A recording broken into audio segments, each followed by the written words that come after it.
Elvis, can you hear me? Yes, sir. What's going on? How you doing, How's Mr. everything? Holmes? I'm set How up is real good. everything today? Doing good, man. Doing good. I've been up since 4 in the morning. Um, and let me just say one thing real quick to this phone call. I'm sorry. I'm going into an interview right now. I'll call you right after. All right, just to let you know, I'm here on behalf of the FOP, and this is a Q&A for the 2021 mayoral election of Homestead. And I have Mr. Maldonado here with me today, and I'm going to be asking him 6 questions that a lot of the officers would like to know. First question, Mr. Maldonado, how you doing, first of all? I'm doing great. I'm doing great. I find encouragement to go out there and first of all, this is a humbling experience. You have to you sacrifice a lot, and I think you as police officers know the value of that of service. It's something that's always come from my heart. I think if I've never mentioned it before, it was actually my dream to become a U.S. Marshal, and I was actually in the process of becoming a police officer because I had Lieutenant Nelson Santos that was my mentor as a school resource officer that wanted me to be a policeman. Mhm. But unfortunately, when I had met my wife, that was my fiance at the time, and I was going through the process, she told me that it was her worst fear. It was the one thing she didn't want to marry a police officer, and I was actually going through the process. So it was a tough call to make, but I think I knew that fundamentally in life I wanted a family and I wanted them to be comfortable, Correct. so I gave that up. But I think that God works in great ways. And look, I came back, and served my community, and so I feel good. It's like I said, it's a humbling experience. You're going out there, you're working hard. A lot of folks are how they look at people today, Exactly. civil servants, and they question them. And so, but I take that challenge on because I have a record to stand behind. I've grown up here in the homestead since I was 5 years old. I love this community, so I'm willing to fight for it. And so that's kind of why I'm in this race. Good, good. Great to hear, and great to have you back, by the way. Thank you. Uh, okay, the first question I'm going to ask you is, what will be your main focus when it comes to public safety?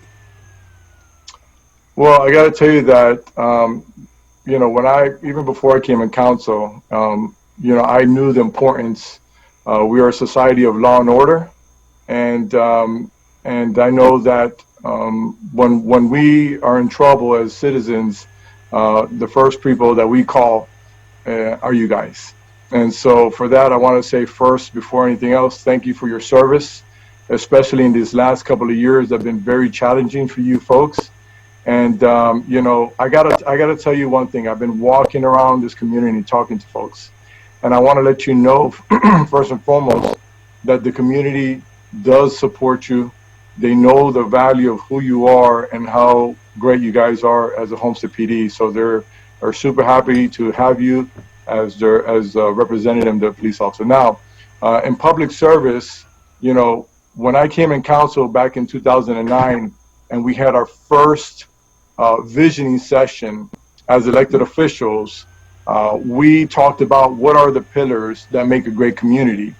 And so at the end of the day, it was always about the quality of life. And so when you ask what is the quality of life, you get to look at what are those factors that allow that quality of life to happen. And obviously, one of those pillars are our police force and safety. And so it's when I came in office, it was my goal, and I only want. And I met with the chief and I met with staff when I first came in, and from the very beginning, I made it clear.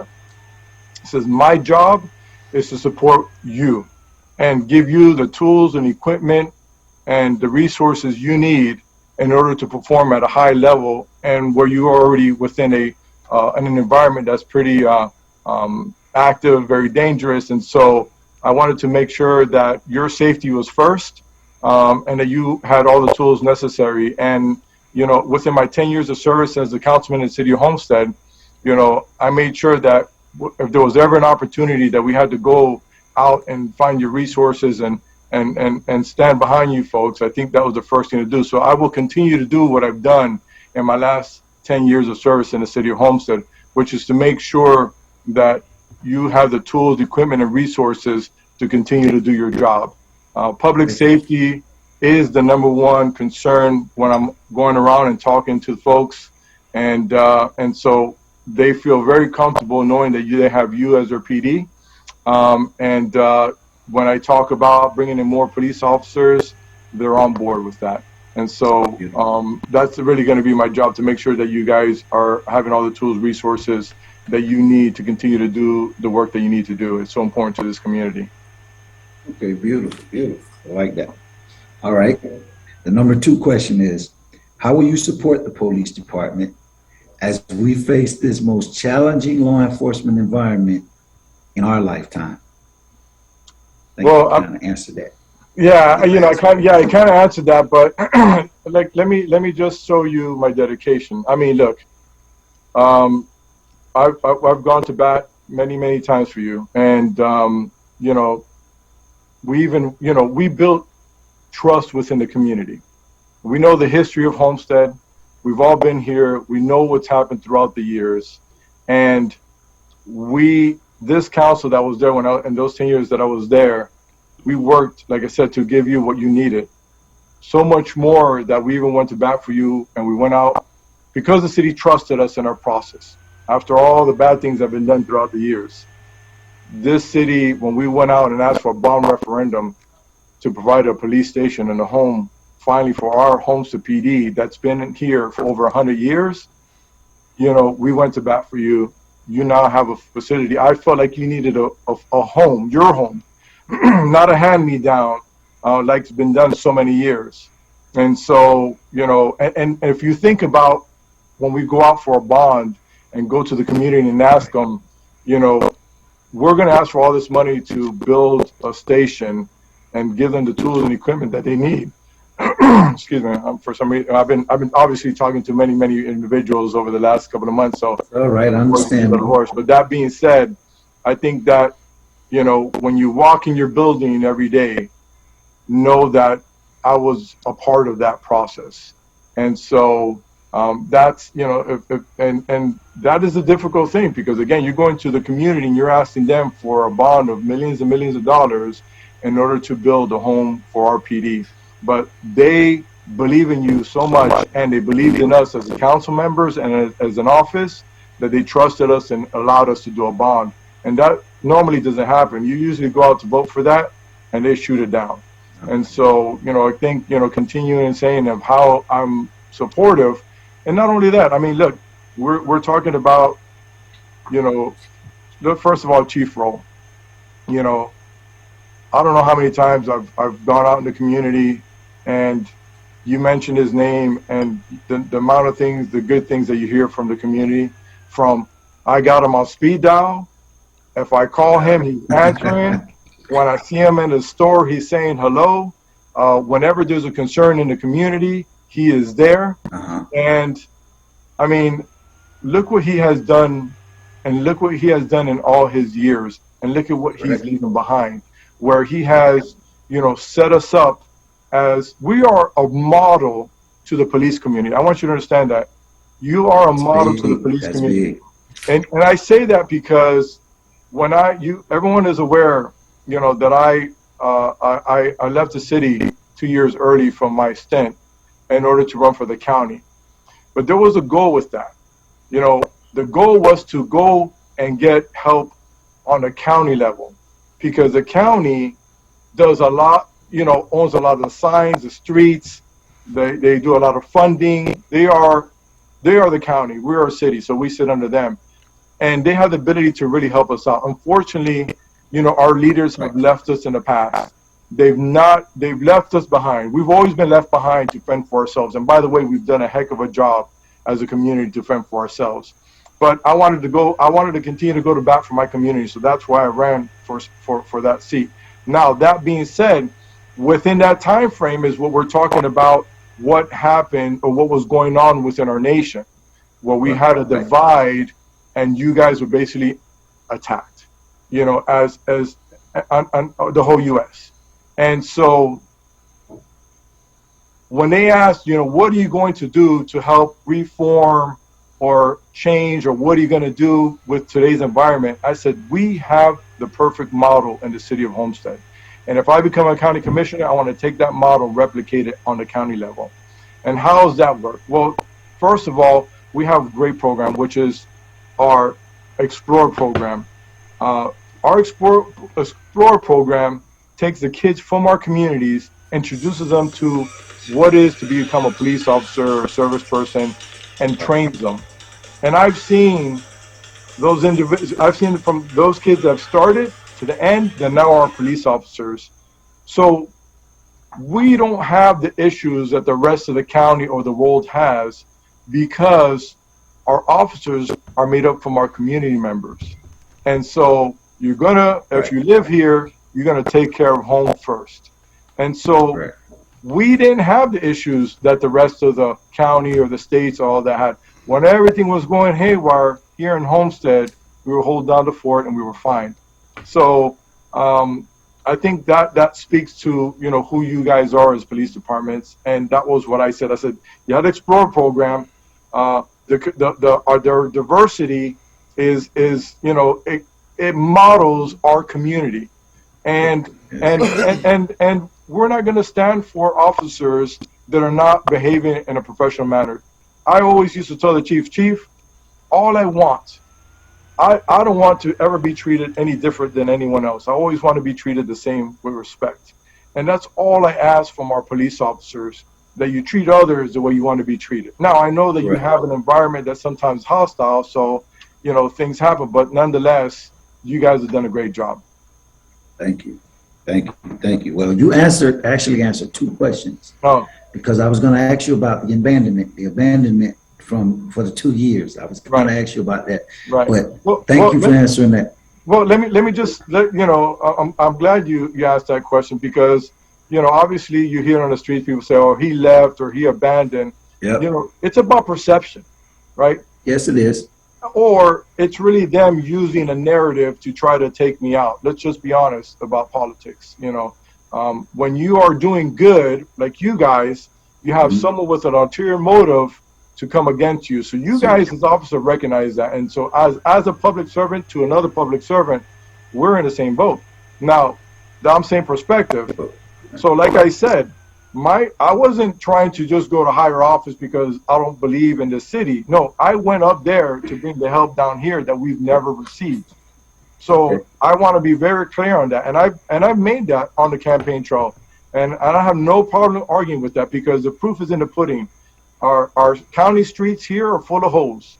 We have a lot of issues whenever it has to do with the county. When we need to get resources from the county for water, sewer, we have to ask them, and they're not coming back for us. So I love my community enough to think about this. I gave up 2 years of being easy or taking it easy and just doing my job and just writing this out or fading away, or what we call lame duck. No, I gave up, whatever not pensions, but whatever insurance I had or benefits I had, or even the small pay that I had, which I didn't do it for that. I did it because I love my community, but I gave that comfort up. And I put myself, on a larger scale on a county, and ran for 2 years, sacrificed 2 years of my life, because I wasn't sitting home doing nothing. I was out there working and trying to earn that vote. And I only lost by a small margin, so it shows that. So that's what I tell the community, and it's about perspective. So when I answer in that way, it's like, look, there's no argument about it. All right, beautiful, nice, well spoken. All right, the next question, number 3 is, are you looking or thinking to outsource the police department in any way? No. Simple answer, no. And that being said, again, when something is working, I mean, it's just simple. If it works, if it ain't broke, don't fix it, right? And it's not broke, it's actually great, right? It's not even running on like 3 wheels or bad. It's actually great, and we just want to make it better. So the question is, how can we make it better? And so, I believe, like I said, going back to leadership is everything. And that's the main reason that I'm running. Because if you don't have a good leader in position, then you're not going to have a team that's going to work the right way. And it's evident today, and it's one of the main reasons that I'm running for mayor. Because without the right leader, we see that the progress has stopped in the city of Homestead. Instead of working together to achieve results for our community, you're fighting and arguing and tearing down everything that we've put together. We spent the last 10 years that we've sacrificed our time, energy to clean up our city as a whole, where every balanced budgets, staff working efficiency. We never fired anyone in our depression. I mean, I could go on and how it was important to support, who you are. And again, we're talking about leadership. So Chief Fro has been that leader to the community. And I met with Chief Fro many times, when I first came into office. I went over there, spoke with him, spoke with folks. And not only that, like I said, I grew up here in Homestead. So there's many that are in the department that know me from, since we were kids. And so, leadership is everything. You guys have been working on that. You've established that and you've shown that. And there's no way in the world that I would go against something that's working. And especially when I talk to my community and I say that I asked them about the police. They said they're the greatest. They're here in less than 5 minutes around the corner. I could call the chief. I could call staff. I have captains on speed dial, and everyone is accessible. You can't do that in any other department outside of Homestead. You're not going to go to Metro-Dade, Hialeah, Sweetwater, or any of the places throughout the U.S. and be able to have the number to your chief and your command staff and your officers. Why? Because the model, we grew up here. So we know everyone here. We're not coming from other places. So I'm not going to allow, let me make this clear. I'm not going to allow anyone to come from the outside in to change what we've done years of building. It's not going to happen under my watch. Okay, beautiful. Great. All right, number 4 is police officers work 40 plus hours a week to include off-duty work. When we want to take time off or take a lunch break, we find it hard due to the manpower shortage.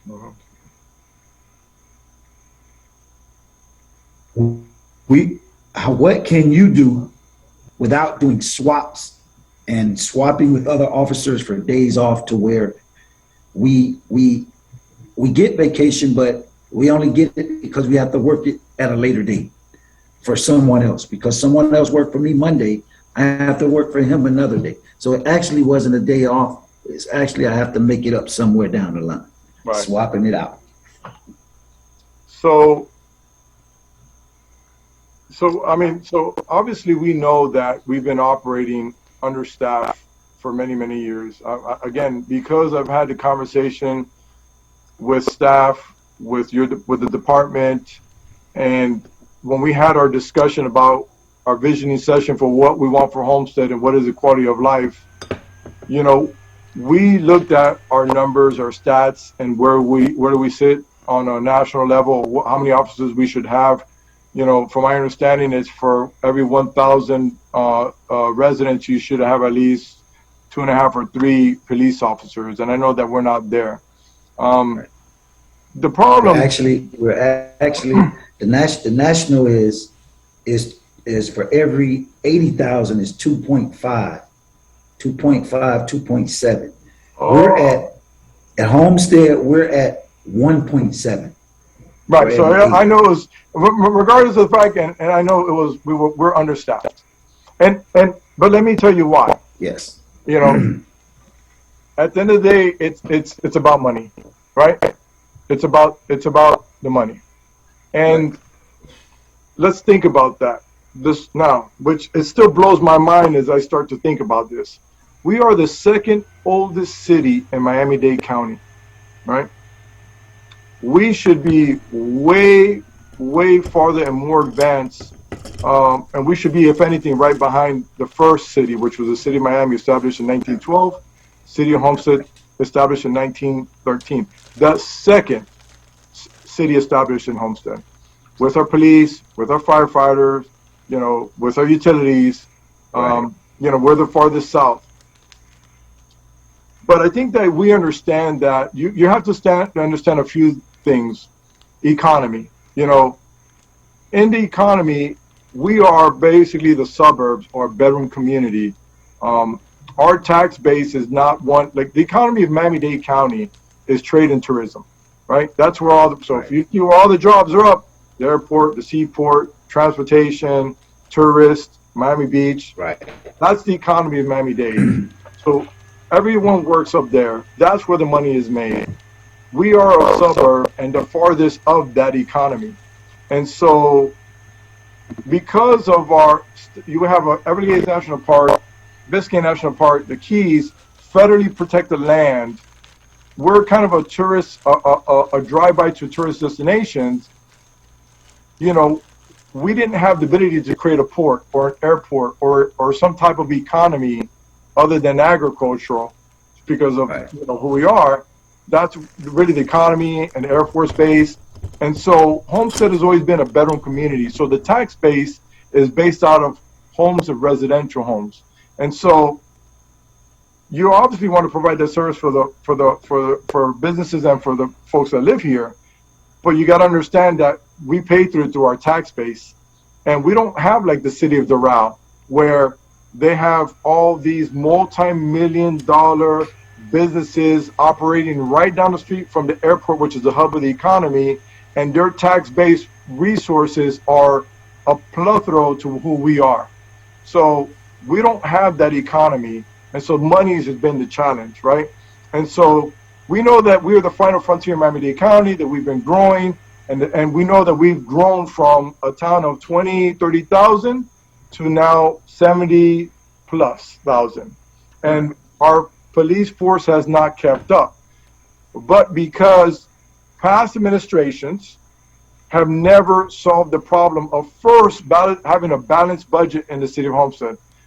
In the 100 years of the city of Homestead, we had, for the last 3, 4, 5 years now, a true balanced budget where everything is running lean and mean.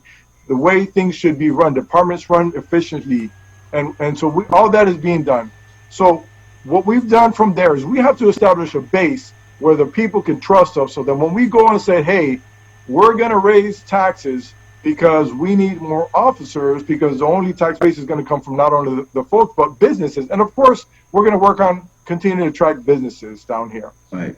That's always been a challenge, but you know what? It's no longer the challenge because now everyone's coming down south. It's just inevitable time.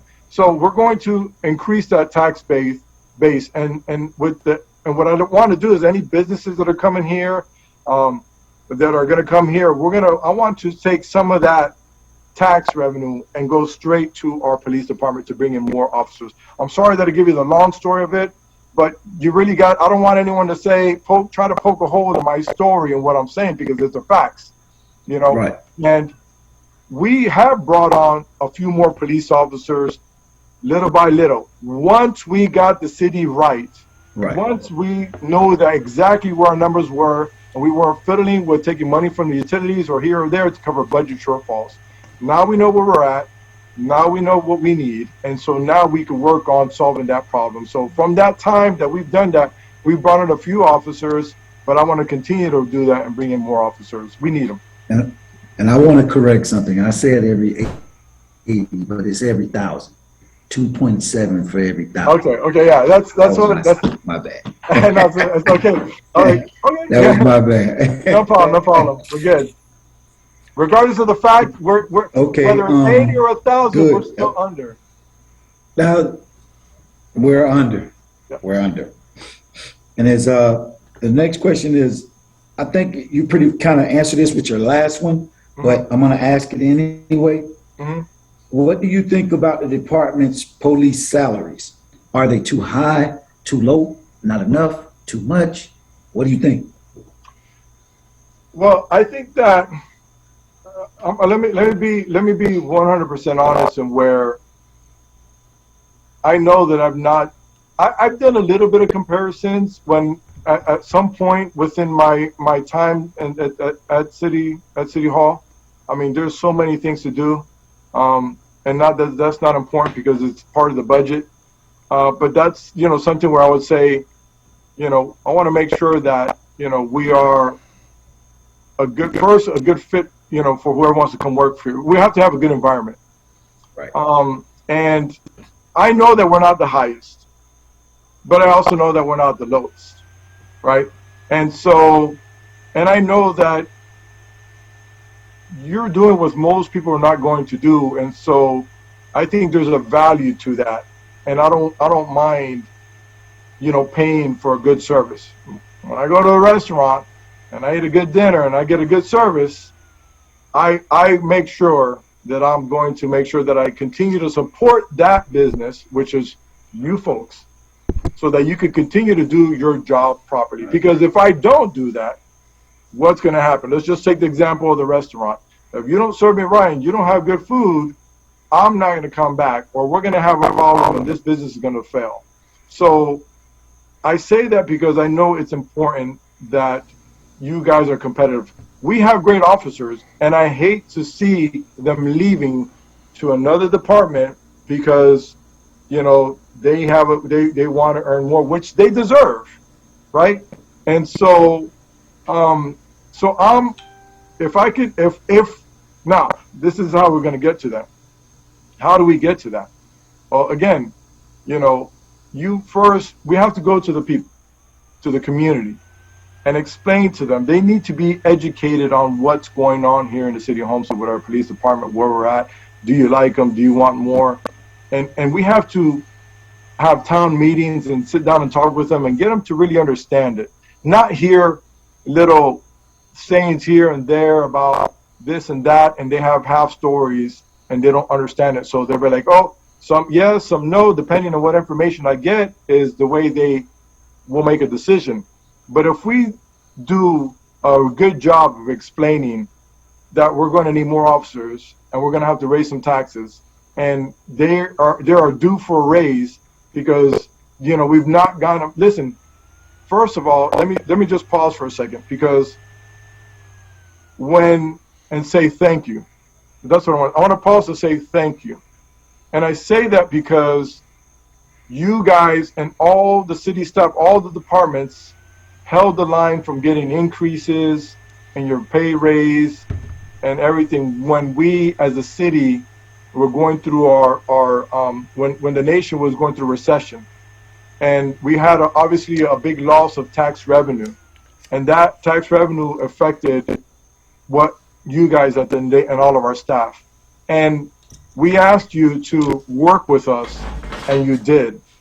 And I'm the type of person is like, we needed you when we had a need. And now that and my goal to come back as mayor is to continue to make sure that we keep growing our city the proper way and get into a place where we could take care of you back. In other words, with the right plan, with the right message, we could go to our community, and they said they're okay to raise taxes or to make sure our police officers are happy and they have everything they need, as long as they understand that the money that they're going to approve goes specifically for that. They don't want any type of increase or anything to go it could go anywhere, specific for you folks. And that's, like I said, and bringing in business, I want to do something to handle that. So I know you guys need a pay increase, and I want to give it to you, right? But we need to work. I need to get up there to work on that for you, because who else is going to bat for you at this time? Right. Has our current mayor gone to bat to make sure that, has he said anything in regards to that? Has anyone else gone up to bat and said, hey, we need to make sure we're going to take our PD? So, but I'm saying that I'm going to do that. Okay, good. And the last question, I think through this whole interview, I think you've answered pretty much my questions before I can even ask. So got to the points, and you made some great points. The reality. What is, Go ahead. what is your stance on the department as a whole? And do you support the chief and the command staff? Like I said, I think, leadership is everything. Completely. Leadership is everything. And we've seen the example of failed leadership, right? Let's take a look at what's happening even today. Yep. In our nation, around the world. Yep. Leadership is everything. And if you don't have the right leaders in place, man, you guys are critical to who we are and what we do. You're critical to the safety of our community. We need you at peak performance, happy to go to work. And you guys are awesome. I mean, I've heard so many great stories from the community of how you help. It's really amazing, and I'm proud, to say, well, that's why I support them. And so, again, I've met with the chief many times, and let me tell you, ask him. When I met with him, I said, make sure that you leave a command staff that knows the model that's been working for so long and is representative of our community and grow from within like we've done. I want you guys to grow from within. I want everyone to take tests and get certified and learn and advance, and so that you could have the opportunity to be in that role someday, and but the model has been there, and I think that we're in a good place with our command, the chief and the command staff, the current one that's there.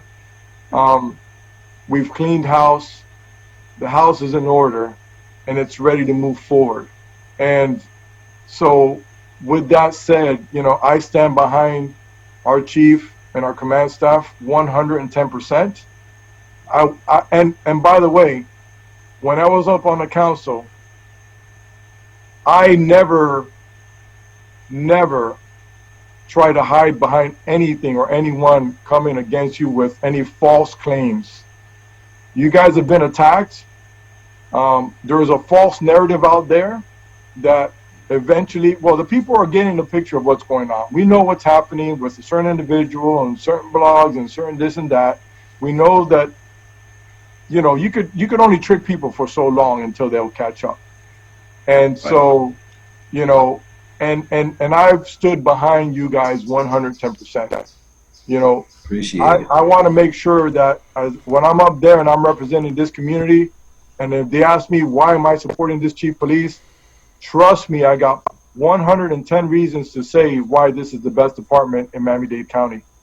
And so it's on the record. If you go in my past record, if there's been any issues with our PD, I'm going to go to bat for you first.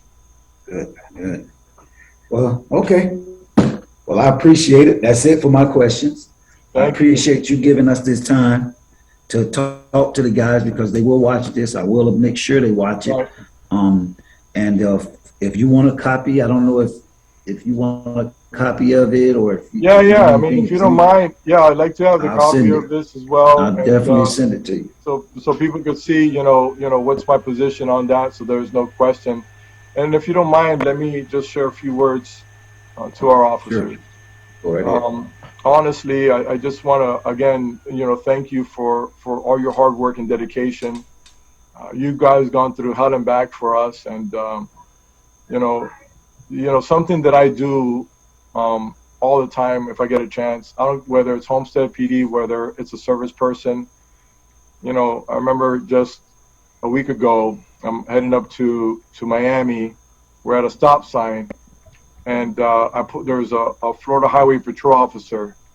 We're at the light, and I put down my window, and I say, put your window down. Now, that's a little bit today's environment. People are like, yeah. They put it down, and I just tell them, I go, look, man, I want to thank you for what you're doing and for what you do. I want you to know that we believe in you, regardless of what the noise is out there. And so, I want you to know personally that I'm grateful for what you've done in this community, all your years of service and dedication. And I want to make sure that I support you 110% in what you do. If I become mayor, or even if I'm not mayor, and if there's anything I could ever do to help you in any way possible, know that I'm an open door and an open book. And, I'm just like one of the guys. I'm not a politician. My I'm not running to go to higher office or something like that. I just want to make sure that my community is the best that it could be. And so, I could only do that with your support and you guys doing your job the way you've been doing it. So I'm going to make sure that we continue to do good for our police department and make sure that we take care of you. You can hold me to my word, and if not, you call me out. And I tell folks when I'm on the campaign trail, at the end of the day, I always wear. This is my. I'm always walking around with one of these polos with my name, because I always go like this. I said, at the end of the day, all I have is my name and my reputation. So when I put it out there and I'm telling you that, that's what I'm standing on. So thank you again for your service, your time, your dedication, and all you do. And I look forward to becoming your mayor here in the city of Homestead. And we're going to continue to, Homestead first and make things happen here. Well, I appreciate it, Mr. Maldonado. Okay, well, let's end this interview, and that's it.